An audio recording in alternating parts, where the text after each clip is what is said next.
Talk about this. This week, the name on the marquee has got to be Justin the Highlight Gaethje, who this past weekend, in front of 18,000 strong at the Delta Center in Salt Lake City, Utah, in the main event of UFC 291, defeated Dustin the Diamond Poirier, exacting his revenge.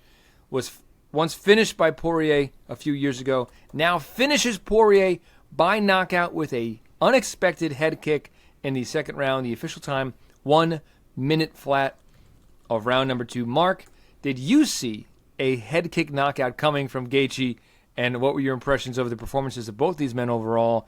Your take of the fight. No, I did not. I said this to you guys already, but I never did I imagine a scenario where Poirier got put out cold with one shot. But to be fair, all bets are off when it comes to a head kick, and that is what it took. But it's what Gaethje delivered. Clap it up for that, man. The BMF, what a win. It was fun while it lasted. The first round was awesome. It was like the perfect appetizer round of violence for the war that we all thought we were kind of settling in for. I thought Gaethje looked really noticeably good out of the gate. The first 3 minutes or so of that fight, I thought were all Gaethje. He was really measured, countering beautifully, landing the leg kicks. But Dustin wouldn't stop coming forward. He ends up landing those 2 big lefts. One of them really hit Gaethje clean in the eye, and you could tell Gaethje was feeling them. Then Dustin connects on a big right in an exchange. But then over the last minute or so, Gaethje kind of gets it back under control and reestablishes himself. So that round ends, and it's like, man, I'm not sure who took it. Like, there was some big shots. Feels like we have the makings of another potential classic, and Justin Gaethje was just not interested. Comes out in round 2, almost immediately connects with a head kick knockout for the record books. It's the same combo that we saw from Alex Caceres that I raved about on here, where he faked the right jab, threw the right head kick, and struck gold, man. I mean, couldn't have landed cleaner or heavier, and Dustin Poirier went out. He got the hand up, but it was a little too forward because of the fact that Gaethje threw that right jab first, and he had the hand up to block a jab, and obviously the head kick kind of wraps around that, and he didn't get the hand back in time, and he got caught. So Justin Gaethje gets it done. He gets his revenge on Justin. He gets the BMF title. He gets his undisputed title shot if he wants, or his Conor payday if he wants, which we'll get to. He gets everything, kind of. One perfect combination, and suddenly Justin Gaethje, the underdog coming into this fight, has it all. A legacy-establishing W for Justin Gaethje. And as much as I'm gutted for Dustin, I'm very happy for Justin. 100%. Omar, bringing you in here, what did you think of that technique that he threw, camouflaging that head kick with a little bit of was it a right straight? And give us your take of their performances overall, both of these fantastic, legendary lightweights. Yeah, it was a right straight, right into a right kick. It's actually something that we've been working on at the gym lately. I'm not super great at it. There are guys who mask it a lot better and turn their hip over a lot better than I do when it comes to that specific technique. But the thing that's cool about it is that cross is not really meant to do anything but annoy you and kind of just like pester your face a bit. But it is in that moment that the opening for the kick comes. So it's a big deal. I can't remember if the Caceres. I feel like the Caceres one was almost a lead kick and not a rear kick like this one was. This one kind of gave me more Leon Edwards, Kamaru Usman vibes. With the way the technique. Side, though. Yeah. Well, so was this one. This one was Leon's was not same side. Leon's was a left head kick and a right head kick. No, it was a left to a left head kick. It was not. I'll bet you $1 million. Well, find the clip right now. I might be saying the sides backwards because he's southpaw. Side. He's southpaw, so I know it was different. But yeah, I believe it was Leon right paw to left head kick. Whatever it was not same side. No, I think it was a left straight to a left head kick. You guys want to bet? All right. Let's. I don't, bro. I haven't even gotten paid yet. I can't do all that. Yeah, I'm picturing. No, it was left to left. Yeah, I should have bet. Straight. God damn it! It was a left straight to a left. It's head kick. not. I'm watching it right now. So I just watched it too. It's a right paw No, that's his left. and then a left head kick. Oh, you're saying the way he extends the left hand? Yes, All that's right, the combo. There. It's that's the different combo. than what Gaethje did. And You're that's saying why the way It's the the left- combo. It's That's the same why- thing. At the same time he throws the left head kick. that's why The Usman back dips to the his right. back punch is not supposed to actually. Why are you Yeah, guys it's did I just mute you? the back punch is not supposed to like land. It's supposed to be there to distract you from the head kick. So it's the same technique. It's the same hand, same kick. It's same time though, Leon. Yeah. Leon just reached with the left as he threw the left head kick. The I think paw we're was splitting with the hairs. right. But if you watch the way he throws kicks, though, if you watch the way he throws his kicks normally, he doesn't do that all the time. That's just Yeah, not I the way mean, he fair. throws a kick. So that is the setup, though. The setup Gaethje's is the right hand or the rear hand to the rear kick, whether you're southpaw or orthodox. I think Gaethje's was more of a setup, personally.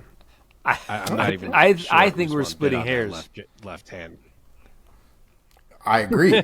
I think Usman literally ducked into that kick because he was moving from the hand. He was slipping. That was the whole purpose. Yeah. He's slipping the left hand and he ran his face into the left kick. It's the same thing. The timing might be a little bit different and the way it looks might be a little bit different, but the technique is the same. I thought the techniques were very similar, but Usman's looked I have to worse retract because what I said a little bit. Usman was slipping. Because he died. Yes. I agree. Poirier was blocking, and it got kind of through / past the block. Well, Poirier, if you go back and watch it, Poirier was blocking the hand and tried to get his hand up to block the kick before it. But the kick was he was too late at that point. That kick wrapped around his head. He was done at that point. Do you know? Does this have Like a name? your when guys whole block? arm Like basically needs to be up to block. does this have a name when you do this? Like a triangle with your arm kind of thing? Just block. I don't think it has a name. It's just when I describe it to people, and I know it's a term that a lot of people hate using because it seems like it's overused, but I literally tell people to just answer the phone. Yeah. Like that's how I explain it to people that don't know how to do it normally or don't really add it to their or haven't added it to their repertoire yet. I just kind of describe it as answering the phone. But Nice. yeah. Okay. Caceres is now. Who did Caceres do it to? I can't even think. I don't It know. was somewhat It recent. was recent though. Yeah, it was a Rosa, wasn't it? Yes, feel like it it was was Julian Erosa. Erosa. Here we go. I Yep. just found it. I want to see how his was. Yeah, I see, feel they're all a little bit different. Leon's is same time, which is why I didn't even like credit it that same way. But I get your point. Gaethje is kind of fakes the jab, goes with the head kick. Alex actually like fully throws the jab and then throws the head kick. It's all like a progression of the same sequence. Was his a lead kick though, or was his a rear kick also? Because that I can't remember. No, Caceres surprised it was everybody with rear. that I just kicking. watched it. Anybody who was watching that. Yeah, I can't remember. I'm watching it now. We're off the rails here. Our viewers was love rear. watching us watch. He was kind of moving forward as he threw videos. It. Oh yeah. Yeah. That one was also it was different timing because that one was an entire cross, like you said. It was an Correct, entire yeah. cross that missed, and then the kick came up after it. Yeah, Yeah. the Leon one to the Gaethje to the Caceres is the full progression of different ways you can throw that combo. 100%. And at the end of the day, when it comes to fighting, timing is everything. There are different timings and different beats to the same techniques that you can modify and do, and you kind of have to adjust them based on who you're fighting and their timing as well. So the technique, like I said, is the same, but the way people have to set it up, the way people have to throw it, the way people have to adjust, you might see little differences here and there. But, you know, the way I've learned it is a lot more like the Leon way to do it, where I'm throwing the punch as my kick is coming behind it because I want that kick to be there while my hand is all up in his face. That's kind of how I've learned it. I suppose the window, that window is a very short window. Good point. 100%. And again, like the way I'm learning Muay Thai, right? So I'm not worried about takedowns or anything like that. So I'm putting my blast into the kick while trying to distract with the punch. Totally. Let's talk about. Omar, were you saying anything else about Justin? We went down this rabbit hole. I didn't know if you wanted to say anything further. I mean, the fight was great, man. It was a painful way to go out. I definitely didn't see Justin getting knocked out, or Dustin getting knocked out for that matter.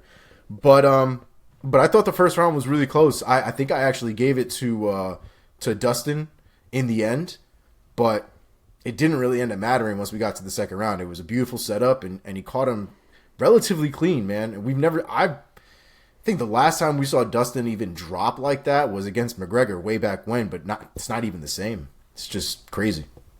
Michael Johnson. Also, Michael Johnson. Oh, that's right. You're forgetting Michael Johnson. Folded him. Yes. That's what I just said. Yeah.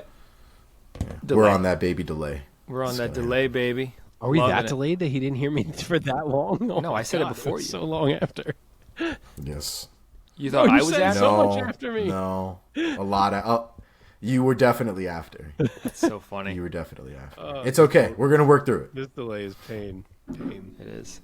If anybody out there wants to send me a cool $1,000 for a new computer, that would be awesome. We take donations. Okay.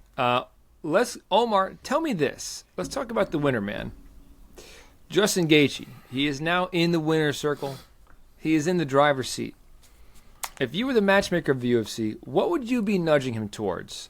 Title shot or McGregor payday or who knows what? Viva Mexico. He's half Mexican. We didn't know that until yesterday. I think from a business perspective, I think either one of them really works. I think either one of them sells. So I think it's realistically at this point about situationally what ends up happening over the course of the rest of the year, especially with the Charles Oliveira Islam rematch, and then kind of seeing where McGregor is. Like, we don't really know what his deal is anyway, whether he can fight right now. Like, we don't know about the drug testing thing with USADA, whether he started drug testing or not. We've had Dustin already talking publicly about it, Justin Gaethje as well, about him not really wanting to fight anybody on steroids, and that boy needs to get tested, which I don't necessarily disagree with. He is not passing any of the smell tests that we have. So I don't really hate that take, but if it's not McGregor, then I think he does need to wait for the winner of Islam and Oliveira and get that title shot again. I think he deserves it at this point. The kid is a beast, and he doesn't really lose to anybody but the elite of the elite. And I think he's gotten to a point now where he can go ahead and get that rematch if he needs it. What about you, buddy? You think is next for Gaethje? McGregor title shot? What do you think? I mean, as always, I get it if a guy chooses the Conor McGregor payday. And it's surprising to me, at least, that it seems like Gaethje might be considering that. Because for a guy that constantly talks about how the title is the only thing that matters and how it's not about the money or the fame and only about being the best, I didn't see him choosing that when he has what seems like an undisputed title shot sitting in front of him, because it is right there. Like, you can't deny him after that. He absolutely needs to get the winner of Islam Charles too. I guess Volk is in the picture, but for me, and I would guess for the UFC, when you have an Ilya Poirier there, it becomes very easy to be like, you know what, we got to give this to Gaethje. Let Volk do this Poirier fight, which is a big fight, and we'll circle our way back to Volk in a bit. Yep. So it certainly seems like it's there for him, but in the past, day or two here, it seems like he is shockingly more open to this Conor fight than anyone thought he was going to be. So we'll see what's really true or not true. Yeah, man. Okay. Anything else you guys want to say about this main event fight? I agree. I think I'm a little bit disappointed that we did not get like a 4 or 5 round classic that this fight could have been. Yeah. But all props to Justin Gaethje, man, and props to Dustin Poirier for handling this one like a champion. I'm happy for that guy. He is such a stud. All right, let's move on now to the. I loved his line of when he was like, "We're not." I loved his line when he was like, "We're not at a funeral here. I've already won at life." That was just a great mature perspective to have on the whole thing. But as for Dustin, before we move on, I am genuinely interested to see what he does, because he talks all the time lately about, since the Conor fights, about how he is set now financially, and he's made it in life, as I just said, and his family is set, and that he's only still fighting because the one thing he has not achieved is being the champion. But after that loss, he is now multiple fights away from being the champion. So I really am curious what's going through his mind at this point. And I also know that he has been pretty candid about the fact that he doesn't want to fight up-and-coming dudes. Like, I don't think he's saying yes to a Sarukian. I don't think he's saying yes to a Grant Dawson or to the Fiziev Gamrot winner. Like, it seems like these guys are not something he's wanting to put his body on the line for. So, I mean, maybe they go him and Dariush. I guess that one, you could argue, does make sense and does get him to say yes. So I guess that's my guess. He didn't sound like he was going to be done, but I'm very curious to see what his next move is going to be. Yeah. Omar, what about you? What do you think is next for Dustin? Yeah, the Dariush one was the one that I kind of had in mind. But Mark makes a valid point. I mean, there's not really a lot else for Dustin to do unless he wants to put the effort back into kind of going back up. And it's not like he fell very far, but he's probably at least 2 wins away from getting at least another title shot somewhere along the line, or at least a number one contender shot or something like that. Something that really is going to cement a shot at gold. But he's going to have, I would imagine he has to get through Dariush at this point. They're both coming off losses to big names. They're both still trying to go for the title shot. I think, to me, that's the one that makes the most sense. The Gamrot Fiziev one, I think, would make sense from a stylistic standpoint, right? I think that would just be fun to watch somebody like Fiziev or somebody like Gamrot fight a Dustin Poirier. But that's like a fan kind of thing. It wouldn't make as much sense, I think, for Poirier in the long run. So Dariush, I think, makes the most sense if he doesn't retire, but I wouldn't be surprised if he hangs it up at this point if he doesn't really see a clear path to gold. Yeah, I'm a little disappointed too because I would have loved to see Dustin face off against Islam, and now we're probably never going to get that fight unless it's some kind of crazy last minute, like week's notice replacement or something like that. So, yeah, man. Congrats to Justin Gaethje once again. Let's now move on to the co-main event of UFC 291. Once again, went down at the Delta Center in Salt Lake City, Utah. In the co-main event in the light heavyweight division, Alex Pereira defeated Jan Blachowicz by split decision. The scorecards read 29-28, 29-28 for Pereira, and Blachowicz earning his own 29-28. Omar, let's start with you. What was your take on this fight? And first, who did you have on your scorecard?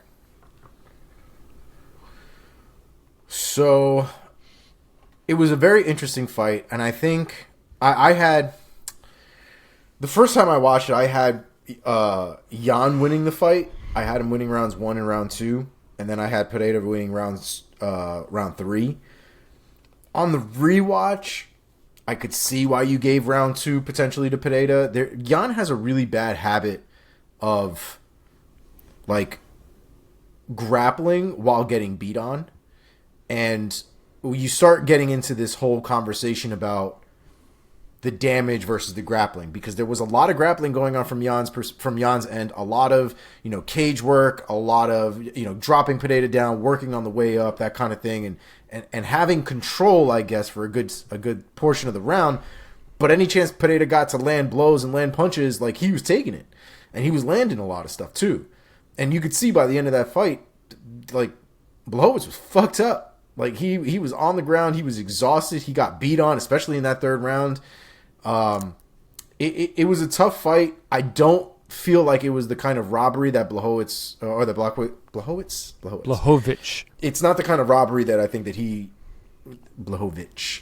I don't think it's the robbery that he thinks that it is. It was a close fight. I think the second round is really where the issue comes into play as to who really won that fight. And that second round is kind of a toss-up, to be honest. So I don't really hate it. I was okay with the decision, even though the first time, like I said, I had Jan winning the fight. But I knew it was a close fight, so not mad about it.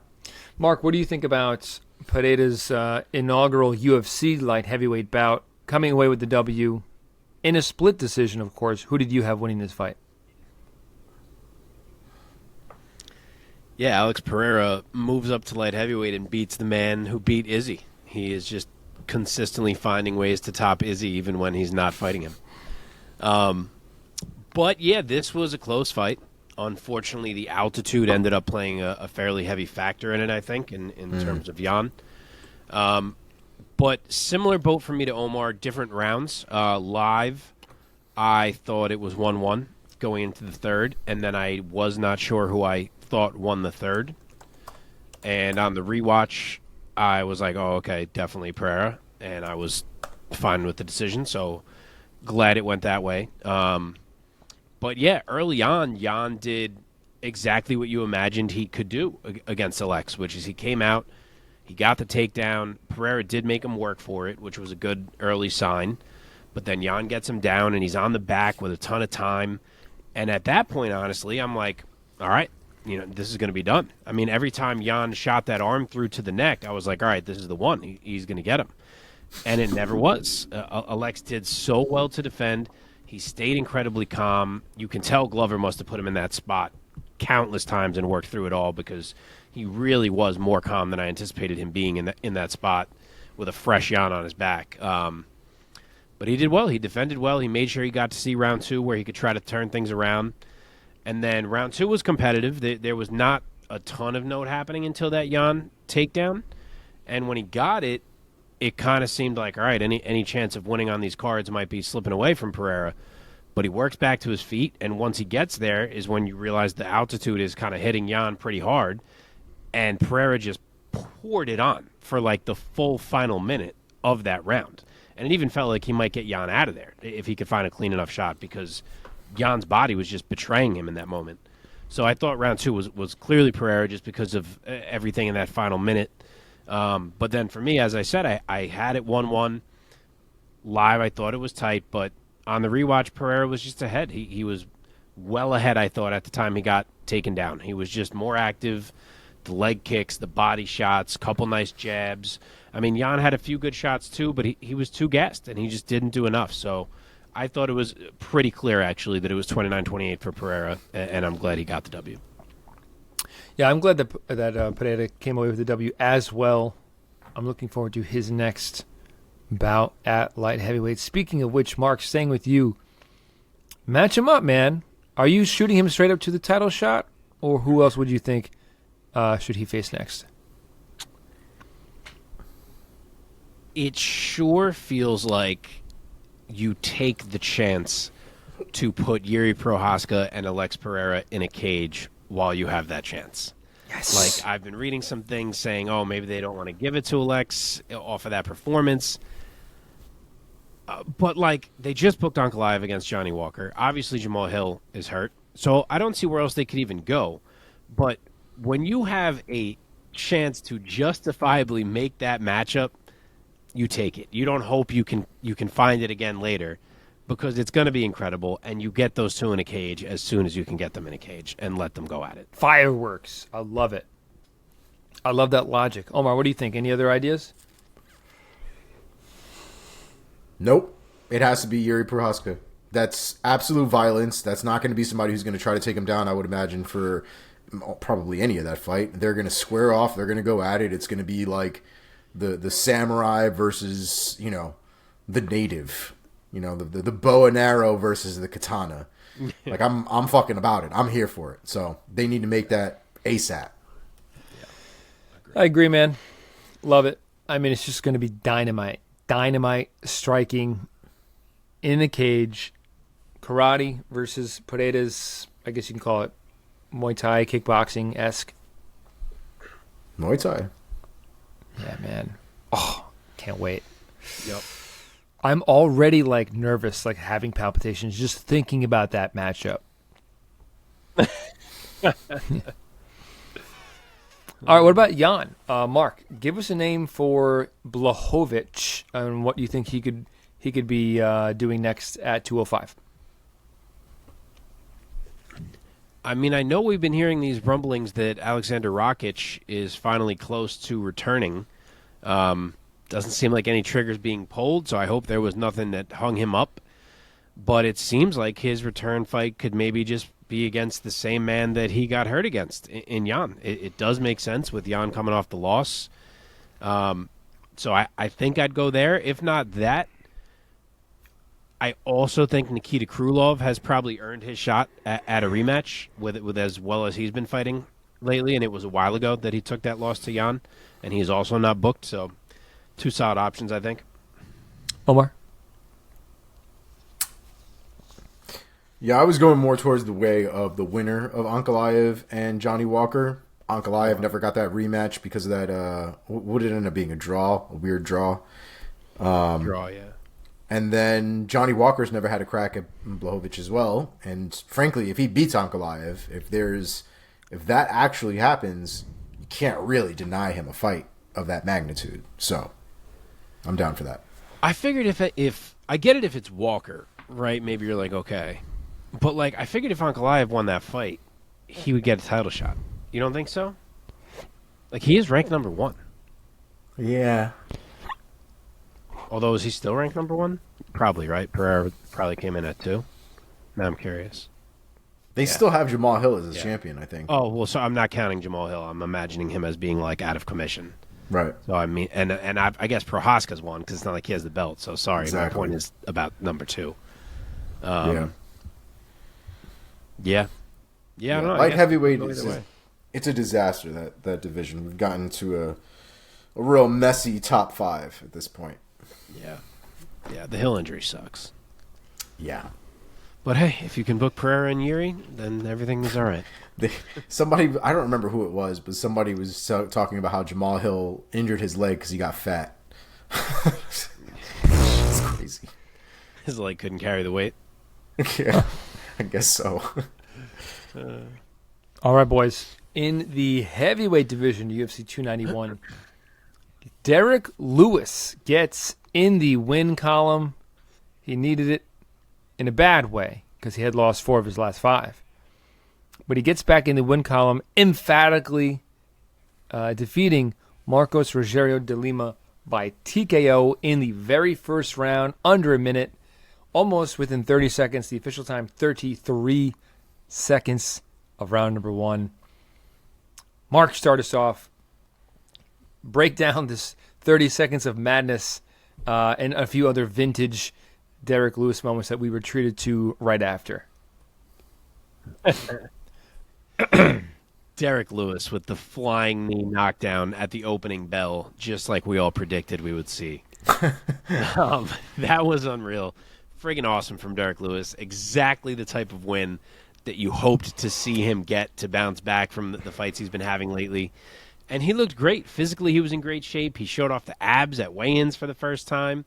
And he delivered, man. He landed the flying knee. I didn't even think he landed it at first. I thought it was just the impact of him kind of running over De Lima that knocked De Lima down. But then you see the replay, and that thing landed flush. So great shot from him. He didn't let De Lima recover. Then the shorts came off. The cup goes into the crowd. Gives you a classic Derrick Lewis interview. I loved the line of, I just said, let me throw some bullshit and see if it lands. That was fucking classic.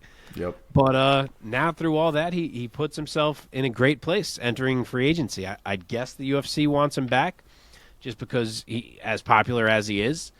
But there may be another fight out there that's worth setting up, and I'm sure we will mention that in a minute. But awesome to see Derrick Lewis get this done and get back Omar? to his winning, knockouting ways.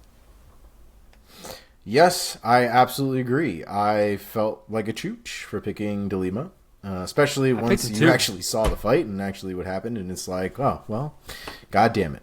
It's not the greatest pick. Yeah, not the greatest pick. But you got to love Derrick Lewis, man. I mean, an absolute Derrick Lewis performance, a Derrick Lewis finish, a Derrick Lewis celebration, a Derrick Lewis post-fight interview. I mean, that dude could have his own TV show and make all of the money. He's a great personality. He's a fun fighter to watch for sure. And like Mark said, with him being in free agency, there's a spot there for him that's very, very interesting that might offer more money than what the UFC might be willing to offer this dude at this point. Very possible, and that's saying something because I'm sure the UFC will give Derrick Lewis a pretty penny. But there are some other options right now that might be a little bit more interesting for Derrick Lewis in his career right now where he is. So we'll see what happens. Yeah, Derrick Lewis is he is the anti-Michael Chandler. Because when you just said that he's a great personality, he is, but in his own very unique way. Like I think of Michael Chandler. Like I have a lot of respect for Michael Chandler's like PR skills. Like he's such a great talker. He's so great on camera. He's so great on a microphone. For sure. I've said it before on this show. Like I think that Michael Chandler has some kind of huge future, either as an analyst for like ESPN or maybe doing color or probably something like that. Derrick Lewis is not that. Derrick Lewis he's the anti that. And he just gets on the mic and he is off the cuff like you would not believe, man. And he will be missed more than, I don't know, anybody, maybe more than anybody. Like when he leaves the sport. All the moments that we have, he is must Also, the see knockout king once TV. again.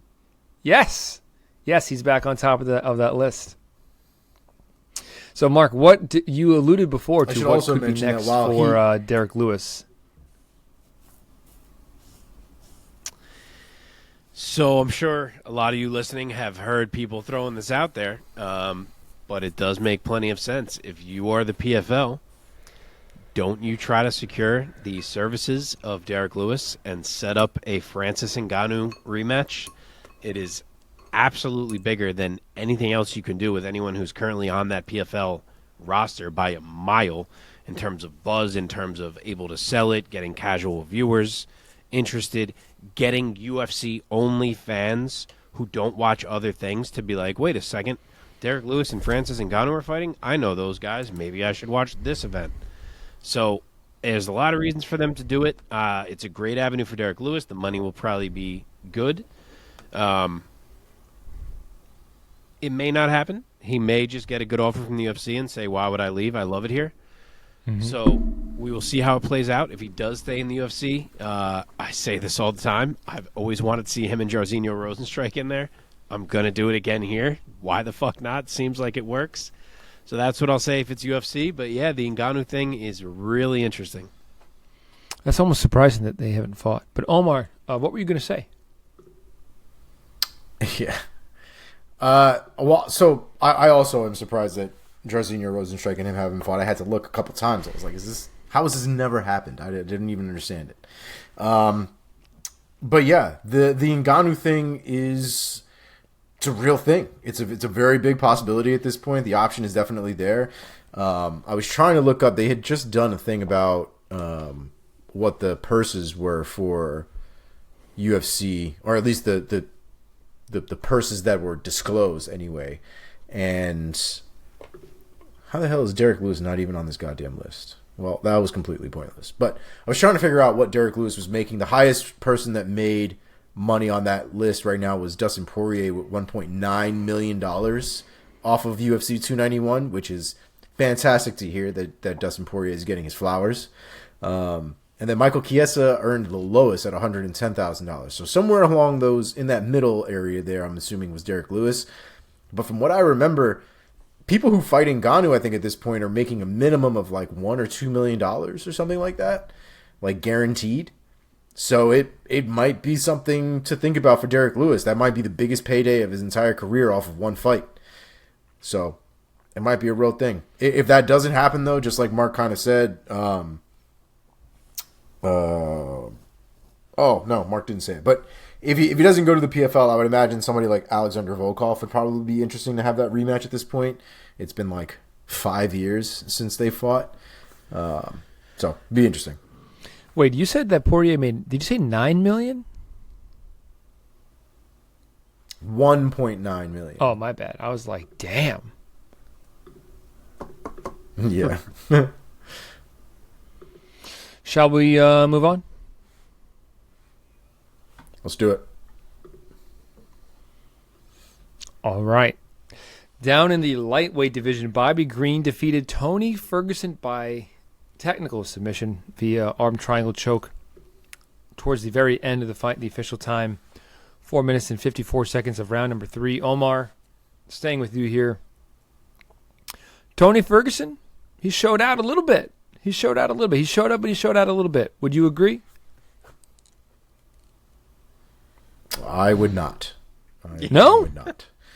I thought Tony Ferguson. No, dude. Tony Ferguson looked horrible, man. He looked slow.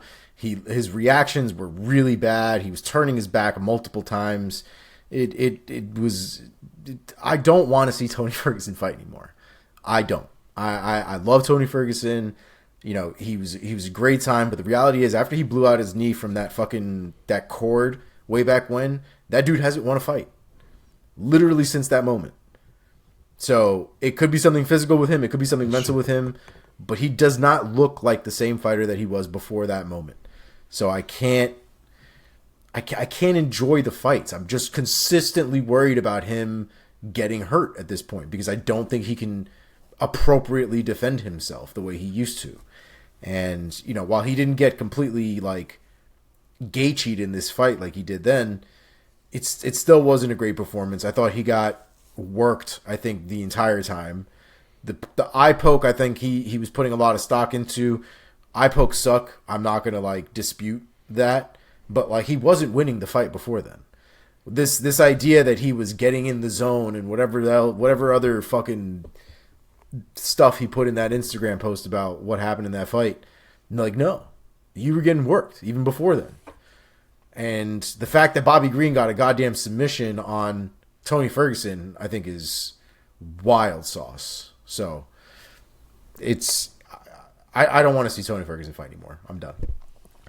Mark, do you also disagree with me? I thought that Tony had some moments earlier on in the fight.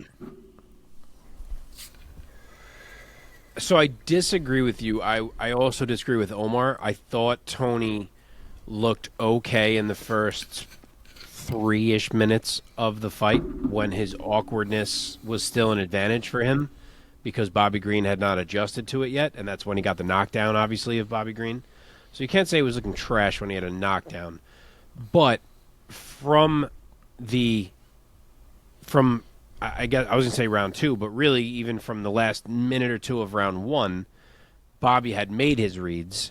He had got used to Tony's timing, and the whole fight had already changed. And from that point on, Tony didn't look like he had much. So it was all Bobby Green.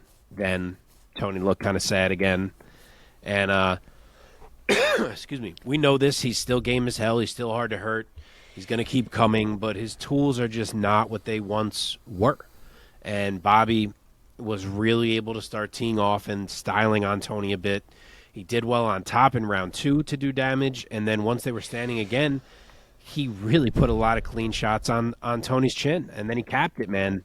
I mean, Tony still won't tap. I'm honestly not sure he's even aware that tapping is an option when you're in the cage. But Bobby Green freaking chokes him out. What a feather in the cap of Bobby Green and a career accomplishment that he can always look back and say he put Tony Ferguson out cold with a choke. So great job by Bobby. Great win for him. And Tony, you know, I think we all wish he would stop, but he doesn't seem to be interested. I don't know what the UFC thinks of it at this point. We're kind of reaching that point where I wonder if Dana's going to be like, sorry, bud, if you're going to keep fighting, it's not going to be here. But I wish he would stop as well. Tony has now lost 6 in a row to Justin Gaethje, Charles Oliveira, Beneil Dariush, Michael Chandler, Nate Diaz, and Bobby Green now. Before that, let's just, point it out, because I think it needs to be pointed out. We need to remember just how good Tony Ferguson once was.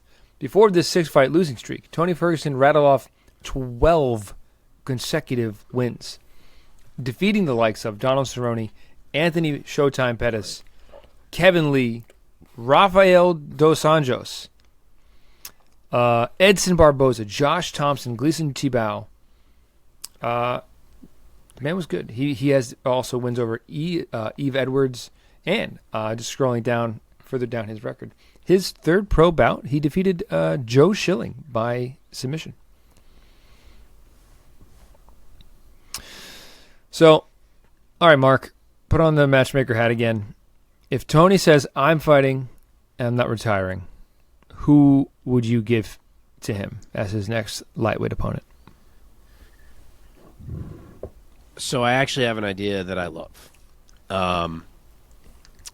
If he is not retiring, first of all, I would like it to be agreed upon that the next fight is his retirement fight, because he does deserve to have, the Robbie Lawler type of deal where we recognize him and he gets one more time in the cage and whatever. So I'm fine with that.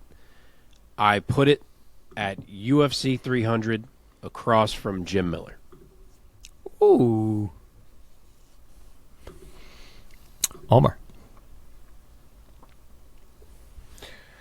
So I actually also had Jim Miller in there as well.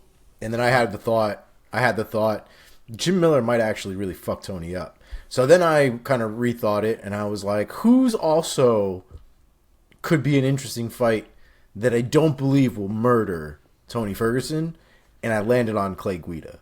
So either Clay Guida or Jim Miller, I'm okay with. Fair. Like that a lot. Let's talk about the winner here now. Bobby King Green. Wait a second. Did he legally change his name to like King or something? He said he was going to, but they were calling him Bobby the whole time, so I'm not sure that he did. He's going to be the fighter formerly known as Bobby Green.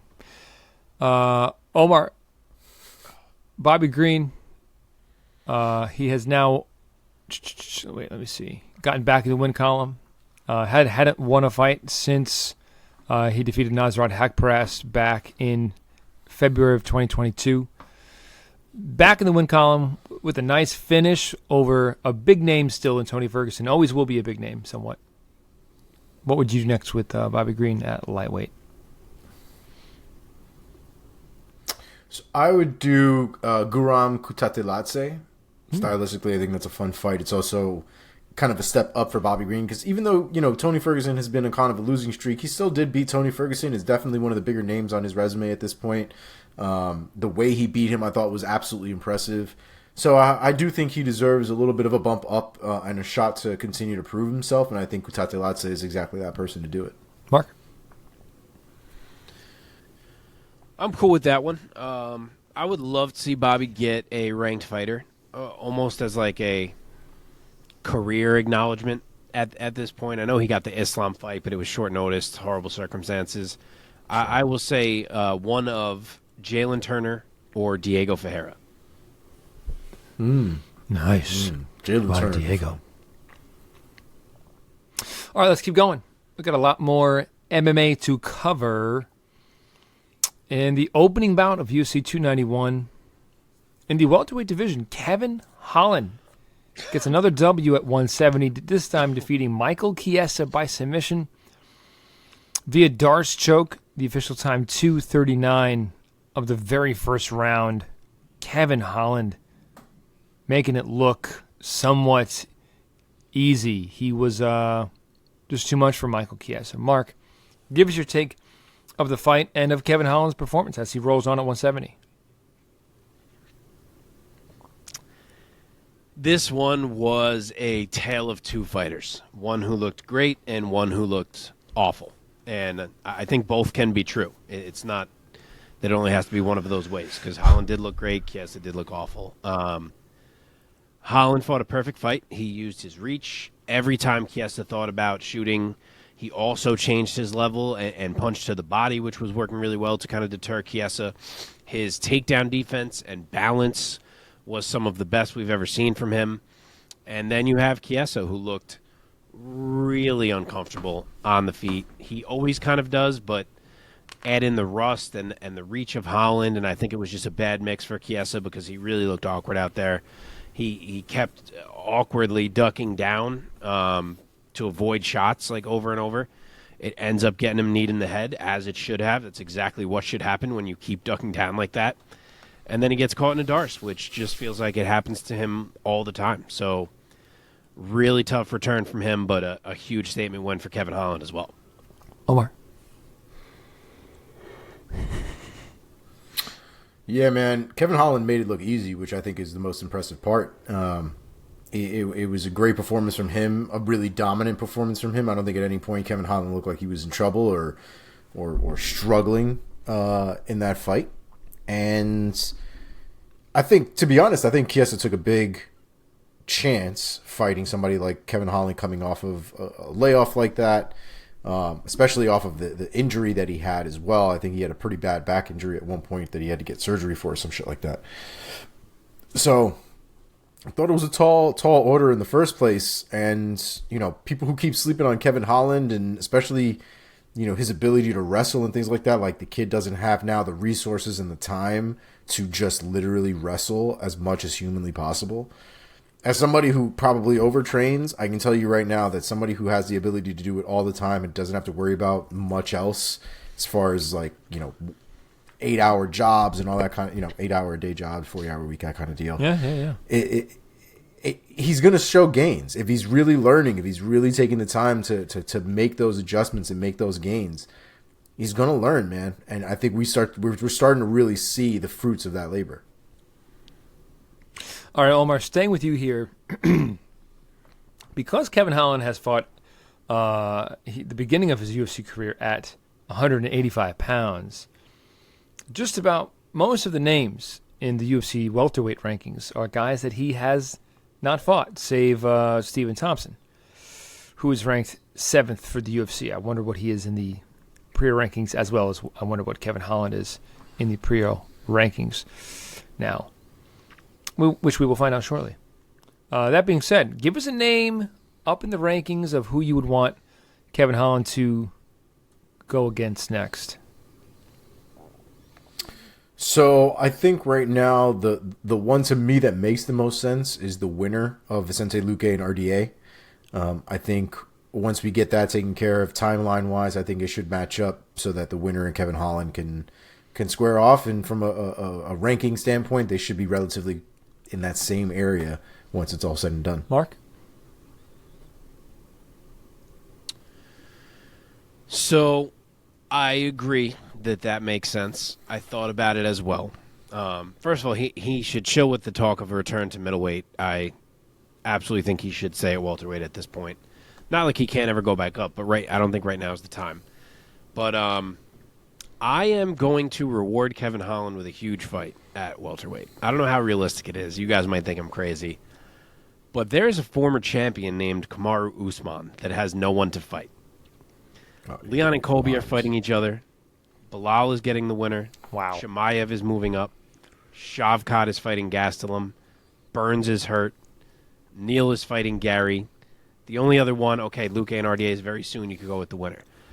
But Usman is dying for a fight. He thought he was fighting Chimaev. He lost it. He keeps vocalizing how he wants to get back in there. Why not give that fight to Kevin Holland? He's a fan favorite. He'll build the fight. They have a pre-existing beef. They almost had an altercation backstage like a year ago. He did you the favor and saved the day against Chimaev. He looks great right now. And most importantly, I actually think he is a pretty interesting test for Usman. His striking and length can potentially make Usman uncomfortable on the feet. The length in the grappling could maybe present some things. I mean, the question is just whether he will get terribly out-wrestled for the entire fight. But let's see. Let's get Usman a fun fight that will have build, that fans will get into, and reward Kevin Holland, who is a great company man. Now tell me that I'm crazy. So I'll just say this. There's currently, and this is, I guess, a part of the MMA sphere that we were going to get into, but Kelvin Gastelum, if you didn't know already, and Mark, I know you do know this, Kelvin Gastelum's face done got broken. They spinning back fucking elbowed him in the face. His nose is broken. Apparently there were a few bones in his face that got broken that needed to get fixed. So the fight between him and Shavkat is currently off. Right now, the rumor is that Shavkat's managers are trying to get him a fight with either Usman. Oh, really? Or Wonderboy. I had read that they were rescheduling the Shavkat Gastelum fight. I didn't realize it was off like that. Yeah, well, so they said if they can't reschedule it, because I think they're trying to figure out the timeline. They're not trying to wait for Gastelum. So if it's like an extra couple weeks or something like that, that's one thing. But if they're trying to make him wait months, I don't think he's going to do it. And if that does end up being the case, they're going to go they're looking to go either Usman or Wonderboy. Wonderboy don't want to fight Shavkat, man. Wonderboy actually said he would totally fight Shavkat. He did? All he ever says is how he doesn't want to fight people who are going to take him down. No, so he said basically that he doesn't mind giving up-and-comers a shot, that there are people that are deserving. And he mentioned people like Ian Gary and Shavkat. Because he was kind of going, not off, he's like the nicest fucking human being in the world. So when I say off, I mean going off the way Stephen Wonderboy Thompson would. But he was going off on Pereira, obviously, for missing weight. and how people like Shavkat and Ian Gary are professionals. They make weight, they honor their contracts, they honor their word, and so he would be more apt to fight those kind of up-and-comers and those guys rather than somebody who doesn't really... Somebody like Pereira at this point, that he doesn't want to rematch with him or to reschedule that fight at all. If they do go Shavkat, Wonderboy, my Holland idea is still in play. Yeah. You think it's crazy? You think it's unrealistic? Oh, I think it's fucking insane. I think it's absolutely mad.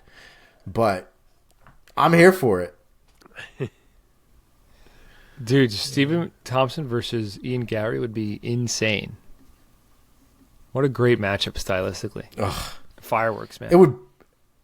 It would break my heart, though, man. Yeah. It would break my heart. I would not want to see both of Gary those lose. guys. Yeah, same. And I really think at that point, yeah, I really think I would be rooting against Wonderboy, which, why? Yeah. It's just, I love Ian Gary, though, man. I want good things for him. Yeah, man. Yeah. That fight's soon. It's in like 2 weeks, I think. Yeah. Okay. Do we want to mention anything quickly about Michael Chiesa and where he might be next? Oh yeah, I'll throw a name. I've always thought that him and Gunnar Nelson would make a cool fight, and maybe now that works after how rough Chiesa looked there to take that step down. Not like it's a huge step down, but a bit and fight Gunnar. Omar. I think that Chiesa at this point should go up against maybe somebody like a Daniel Rodriguez. He's had a little bit of a rough go as well, and I think this would be a nice little bounce back for him, a good name for him to win against if he does end up winning, and a nice test for Chiesa still to kind of keep moving up the ranks if he's able to do that still. Okay, only 6 undercard fights. Let's blow through this with our lightning round. Okay, in the featured bout of the prelims on ABC, ESPN, and ESPN Plus. In the welterweight division, another Bonfim brother back in the action. Gabriel Bonfim, this time getting the win over Trevin Giles by submission via guillotine choke in the first round. Mark, go first. Gabriel Bonfim is a dangerous man, and he shows out again. Came out super aggressive, walking Giles down, quick combos, lifts him up for a takedown, and then Giles makes a mistake, and the fight's over. That guillotine from Bonfim is just a deadly, deadly guillotine. Yeah, dude, it didn't help that Bonfim and Giles were completely dry at that point, so it was much easier to sink that guillotine choke in there. But that was one of those moments where as soon as he jumped guard for that guillotine, you could see how tight it was, and you knew Giles had to tap sooner or later, man. It was a great performance for the Bonfim brother, kind of one that we expect, I think, at this point from them, which is going to be high, a high standard for him to continue to keep living up to. But as of right now, it's working for him. Okay, because of my delay, I'm going to say now, whoever is going to go second between the two of you, don't wait for me to cue you. Just go when the other guy finishes. To not fucking keep killing the fucking momentum of our fucking lightning round. Okay, catchweight bout at 128.5 pounds. CJ Vergara defeats Vinicius Salvador by UD. Omar, go first. So I remember enjoying the last performance from Salvador, and this one annoyed the shit out of me. This man was bouncing all over the place, didn't really do a whole hell of a lot. I thought he would be way more effective with his striking, with the dexterity he has and with the distance management he has, but it was not working. And CJ Vergara is that type of dude that if you're not hitting him, if you're not doing something to him, he's just gonna walk forward and he's gonna walk you down. He's like a little tank and he's gonna do work on you. And that's exactly what happened. And I think when I was picking this fight, I totally thought that this man would actually be landing strikes to keep CJ Vergara at bay. But it looked like he was point fighting for the entire fight. It was weird to me. I didn't care for it. Good on CJ Vergara, though. Yeah, I feel like I was just as annoyed with Salvador in the prior fight. I feel like he fights like he's sparring. It's strange. And yeah. I feel like this one played out kind of how I said it would. Like, Salvador has the flashy striking.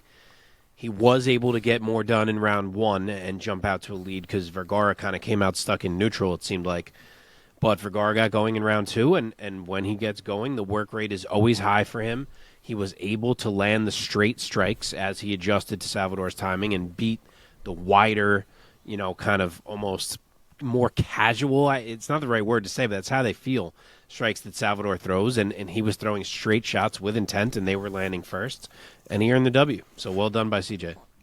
Okay, Mark, staying with you. In the middleweight division, Roman Kopylov made me look bad by head-kicking Claudio Ribeiro into the bleachers. 33 seconds of round 2. Take it away. Ribeiro spent the first 3 minutes of the fight waiting to counter. And, yeah, he did have his crazy late flurry in round 1.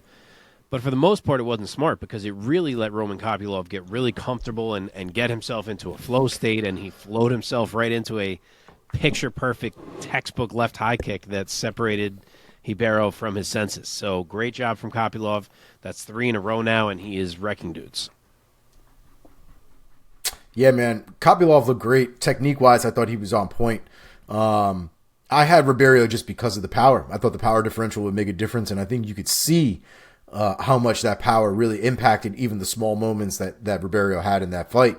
But Kopylov, his technique was better. He was able to keep him at bay. He was able to just pour the pace on him. And eventually it got to a point where he got that left kick right into his face. And the only reason I think Rogerio didn't completely go out is because he caught him with the foot and not the shin. But the shit still hurts. It just didn't put him completely to sleep. Okay, Omar, coming right back to you in the welterweight division. Jake Matthews gets it done over Darius Flowers by submission via rear naked choke in round 2. Take it away. Man, Jake Matthews knows how to make somebody really fucking anxious, because the beginning of that fight, that he had me worried, man. Darius Flowers he's not, from what I saw, his technique and the way that he approaches fights is not my favorite, not by a long shot. And I think Jake Matthews showed that there is a real difference in how technique is used over just raw power. But there were moments there for a minute where when you get caught with stuff like that, you can get really fucked up. And Jake Matthews was in a few positions against the cage, making sure, he didn't take anything clean, thank God, but he was putting himself in positions that had me concerned. Very, very concerned. But we got to a point, first of all, his work to Flowers' body, disgustingly great. The front kicks were money all day. I loved it. Digging his toes right into his solar plexus. It was fantastic. I really loved the performance from Jake Matthews, especially as the fight progressed. I thought he got more and more dominant as the fight went on. So once he got that sub, it was all but done. I had a great time watching him. Yeah, first off, Darius Flowers pushes one of the craziest paces I've ever seen. But it didn't matter because Jake was prepared and he handled it. But I do feel like Flowers deserves a shout-out for that because it was pretty wild. Watching it, you were like, my God, is this guy going to freaking take his foot off the gas for a second? But, yeah, Jake handled it. He forced him to slow down. He landed to the body with the kicks and the hands, as Omar pointed out, both of them. He got Flowers breathing a bit heavier and then had one of the nastiest, big brother stuffs of a takedown that you'll see, and just went to work on the ground until the rear naked choke presented itself. So great night for Matthews. Needed it. Yeah. Okay, staying in the welterweight division, now in the early prelims on ESPN Plus, and UFC Fight Pass. Uros Medic defeats Matthew Semmelsberger by TKO via spinning back fist and punches in the third round. Mark, go. This fight was nuts, literally from the opening bell. Just a crazy pace that never let up. Both guys were hurt at times. Medic was dropped a couple times, and Semmelsberger always felt like he was maybe a bit ahead. He was landing a bit harder, but Medic was always firing back. He was investing to the body, and then he found it in round 3. Lands a big combo, follows up with a spinning back fist. He does get a stoppage that was maybe a bit quick. It wasn't my favorite, but I'm not sure it would have changed if Semmelsberger got those extra 5 seconds. I just wish he did. So props to Medic either way. A great fight throughout and a great job by him to pull it out late. Yeah, I absolutely agree. I was really glad we didn't go to the decision, man, because I picked Medic to win that fight. And by the time we got to the third round, I was like, this fight's a banger. This fight's been a war from beginning to end. But I do not think Medic was winning that fight by the end of the second round. So I was super glad once Medic got that finish. But Semmelsberger is a motherfucker, man. I mean, every time we watch this guy, I know that, the Jake Matthews fight, we kind of had like this, thought that Jake Matthews would be so much better than Semmelsberger. But like Semmelsberger is deceptively good in that cage. Like there's nothing flashy about him. There's nothing super obvious.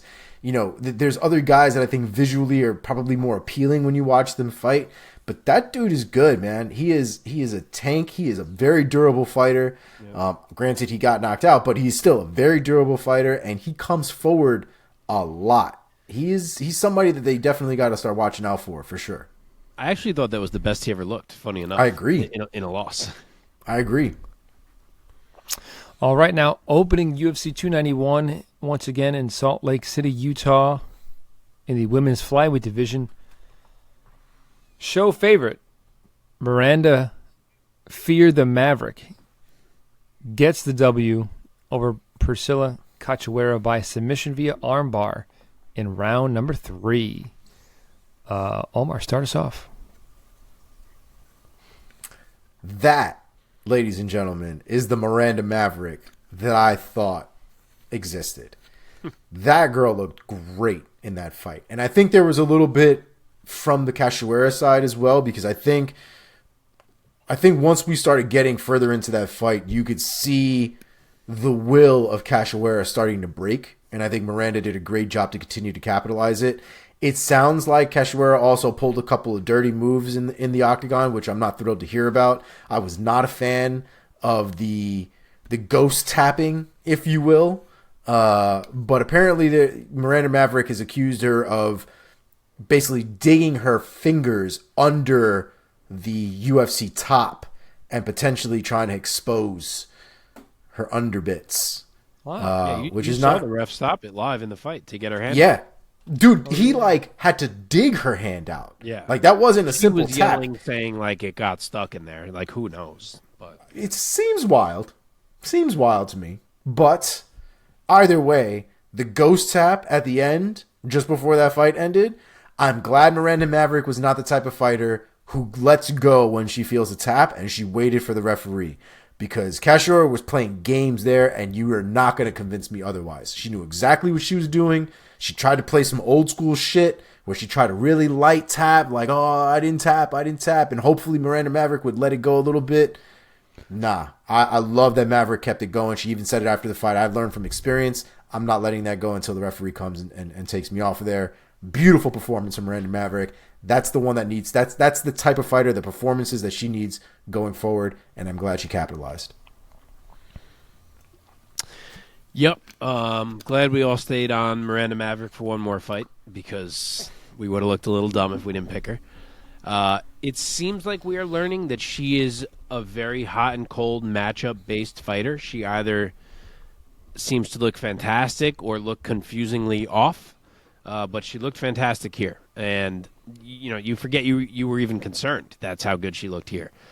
So she did fine on the feet against a dangerous striker, continually found ways to bring it to the mat, controlled Cachoeira throughout in the grappling, and obviously ultimately got the tap with the arm bar. So a great bounce back for her, and we'll see if she can finally kind of create some momentum here the next time out. And that does it, gentlemen, for our recap of UFC 291. We touched on every single fight, so you're welcome.